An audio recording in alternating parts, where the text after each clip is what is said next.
One of the most important initiatives is DOGE, and we have cut billions and billions and billions of dollars. We're looking to get it maybe to $1 trillion. If we can do that, we're going to start getting to be at a point where we can think in terms of balancing budgets, believe it or not, something you haven't heard in many, many years, decades actually. And it's a big, whether it's this year or next year, I think we'll be very close to balancing budgets. And the DOGE is very important. And Elon is here to give you a summary of what's happening, some of the things they found, some of the horrible things they found, some of the theft and fraud, and we call it waste and abuse, but a lot of fraud, and probably some fraud that we're not going to be able to prove is fraud. But when you hear the names and the places where this money's going, it's a disgrace. But we've requested that a lot of people, we want to make sure that the people are working. So letters were sent out. One at this table is very much behind it. And if they aren't, I'd want them to speak up, but they're very much behind it. Letters were sent out to people just to find out if the people exist. Do they work? Who do they work for? Where are they? Have they been working for other companies or other entities at all? Being paid by the government, so they have two jobs, but they're supposed to have one. And the letter asks some simple questions like, what have you done lately? And if they can answer that, because I can tell you everything I've done for the last long period of time, a lot more than a week. And in many cases, we haven't gotten responses. Usually that means that maybe that person doesn't exist, or that person doesn't want to say they're working for another company while being paid by the United States government. So there's a lot of interesting things. It's very unique, but we have a very unique situation because we have a lot of people that were scamming our country. We have a lot of dishonest people. We have a lot of people that took advantage of a lot of different situations, and we're not going to let that happen. So I'm going to ask if it's possible to have Elon get up first and talk about DOGE, because it seems to be of great interest to everyone.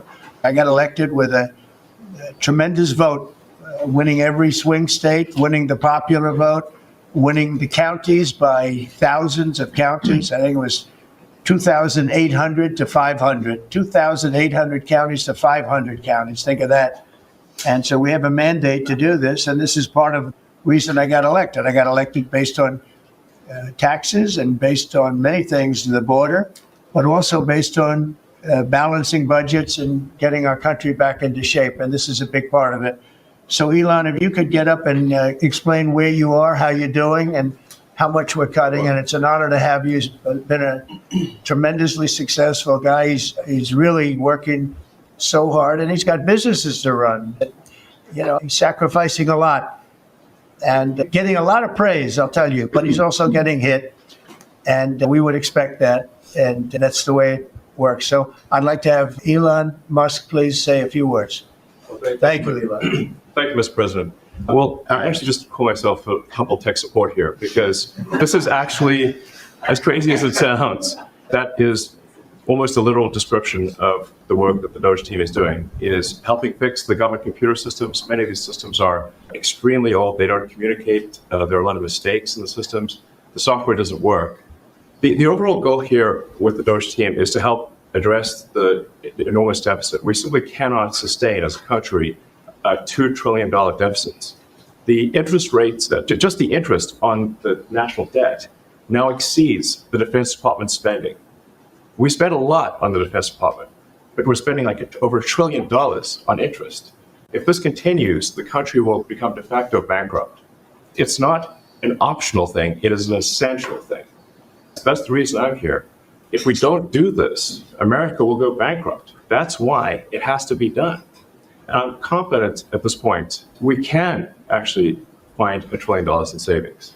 That would be roughly 15% of the $7 trillion budget. And obviously that can only be done with the support of everyone in this room. I'd like to thank everyone for your support. Thank you very much. This can only be done with your support. So it's really, DOGE is a support function for the president and for the agencies and departments to help achieve those savings and to effectively find 15% in reduction in fraud and waste. And we bring the receipts. So people say like, well, is this real? Just go to doge.gov. We line item by line item, we specify each item. We will make mistakes. We won't be perfect, But when we make a mistake, we'll fix it very quickly. So, for example, with USAID, one of the things we accidentally canceled very briefly was Ebola prevention. I think we all want Ebola prevention. So we restored the Ebola prevention immediately, and there was no interruption.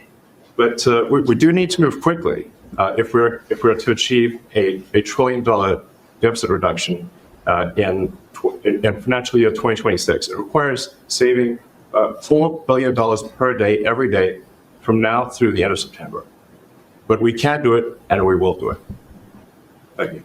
Would you have any questions of Elon while we're on the subject of those? Because we'll finish off with that. And if you would have any questions, please ask. You could ask me or Elon. Go ahead, please. Thank you, Mr. President. Thank you, Mr. Musk. I just wanted to ask you that President Trump put out a Truth Social today saying that everybody in the cabinet was happy with you. I just wondered if you had heard otherwise, and if you had heard anything about members of the cabinet who weren't happy with the way things were going, and if so, what are you doing to address those any dissatisfaction? And let the cabinet speak just for a second. Yeah, exactly. Is anybody unhappy with Elon? If you are, well, throw him out of here. I have a lot of respect for Elon and that he's doing this, and some disagree a little bit, but I will tell you, for the most part, I think everyone's not only happy, they're thrilled. President Trump has put together, I think, the best cabinet ever. This is an incredible group of people. I don't think that such a talented team has actually ever been assembled. I think it's literally the best cabinet that the country has ever had, and I think the company should be incredibly appreciative of the people in this room. Yeah. Mr. President, thank you, Mr. Musk. Are there about half of the government employees so far appear to have responded to your request for what they've been doing over the past week? Is there a timeline in place for next moves for people being fired, and when can the American people expect to see the results of that? But yes, well, to be clear, I think that email perhaps was misinterpreted as a performance review, but actually it was a pulse check review. Do you have a pulse? Do you have a pulse and 2 neurons? So if you have a pulse and 2 neurons, you can reply to an email. This is, I think not a high bar, is what I'm saying. Anyone could accomplish this. But what we are trying to get to the bottom of is we think there are a number of people on the government payroll who are dead, which is probably why they can't respond. And some people who are not real people, like they're literally fictional individuals that are collecting paychecks. Well, somebody's collecting paychecks on a fictional individual. So we're just literally trying to figure out, are these people real? Are they alive? And can they write an email? Which I think is a reasonable expectation for the American, the American public would have at least that expectation of someone in the public sector.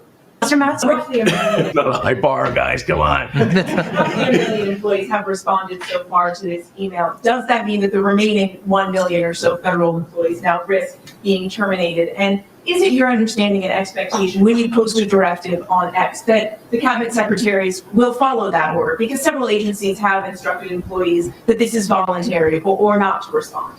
Yeah, so I guess it was like last week, the president encouraged me via Truth Social and also by a phone call to be more aggressive. And I was like, okay, yes, sir, Mr. President, we will indeed do that. The president is the commander in chief. I do what the president asks. So, and I said, can we send out an email to everyone just saying what did you get done last week? The president said yes, so it did that. And, we got a partial response. We're going to send another email. But our goal is not to be capricious or unfair. We want to give people every opportunity to send an email. And the email could simply be, what I'm working on is too sensitive or classified to describe. Like literally just, that would be sufficient. I think this is just common sense. And what is your target number for how many workers, employees you're looking to cut total? We wish to keep everyone who is doing a job that is essential and doing that job well. But if the job is not essential or they're not doing the job well, they obviously should not be on the public payroll. I'd like to add that those million people that haven't responded, though, Elon, they are on the bubble. They haven't responded. Now, maybe they don't exist. Maybe we're paying people that don't exist. Don't forget, we just got here. This group just got here. But as they say, maybe they're going to be gone. Maybe they're not around. Maybe they moved and they're not where they're supposed to be. A lot of things could have happened. I wouldn't say that Biden ran a very tight administration. They spent money like nobody's ever spent money before, wasted money. the Green New Scam, all of the different things they spent money on. And you've seen that. You've seen that with some of the things that I read in speeches. I read them and people can't believe when I read them. 20 million here, 30 million here for, a little educational course on something. $20 million to inform the people of such and such a country on other things and other things other than that. So, yeah, those people are, right now we're trying to find out who those people are that haven't responded. Now, there'll be some agencies, like Marco has people within state that are right now doing very classified, very confidential work, and we understand that. We've talked, and, we're being a little more surgical. And Marco's doing a lot of things himself. And some of the secretaries are, we're going to be going to them. We're going to be talking about it today. We're going to ask them to do their own DOGE. In other words, they'll look in their group and, I spoke with Lee Zeldin, and he thinks he's going to be cutting 65% or so of the people from environmental. And we're going to speed up the process too at the same time.